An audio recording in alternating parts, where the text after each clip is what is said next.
কাল হাসরের ময়দানে আল্লাহ তাআলা প্রশ্ন করবে, তুমি নামাজ পড়ো নাই কেন?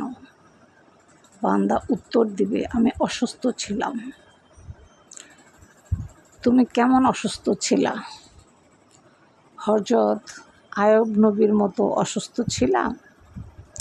হযরত আয়ুব নবী সারা শরীরে পোকায় একদম জড়ো জড়ো হয়ে গেছে, তারপরও উনি একদিনও আমাকে স্মরণ করতে ভুলে নাই। তুমি কি এমন অসুস্থ ছিলা? না।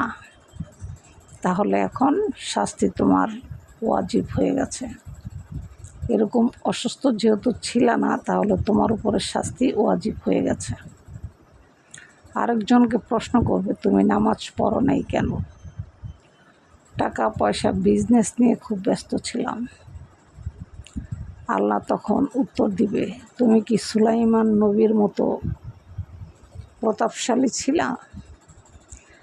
সুলাইমান নবী ছিলেন একজন বাদশাহ। ওনার মতো কোটিপতি আর রাজত্ব কারো ছিল না। তারপরও সুলাইমান নবী একদিনের জন্য আমাকে ডাকতে ভুলেন নাই। তাহলে তুমি কি ওনার মতো রাজা বাদশাহ ছিলা? না।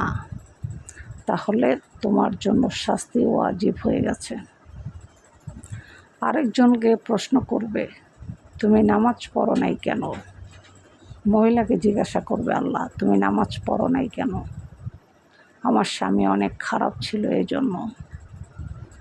তখন আল্লাহ প্রশ্ন করবে, ফেরআউনের মতো স্বামী ছিল তোমার? তারপর তো কোনো দিন আসিয়া এক ওয়াক্ত নামাজ ছাড়ে নাই। ফেরআউন তো খুব কঠোর মনের ছিল। তাহলে তোমার স্বামী কি ফেরআউনের মতো ছিল? না, ছিল না। তাহলে শাস্তি তোমার উপর ওয়াজিব হয়ে গেছে। সবসময় একটা কথা মনে রাখবেন, আল্লাহ তাআলা সবার আগে নামাজের হিসাবটাই নেবে। আর নামাজের হিসাব যখন নেবে, আপনি যখন বিভিন্ন ধরনের রিজন বা ব্যাখ্যা আপনি করবেন,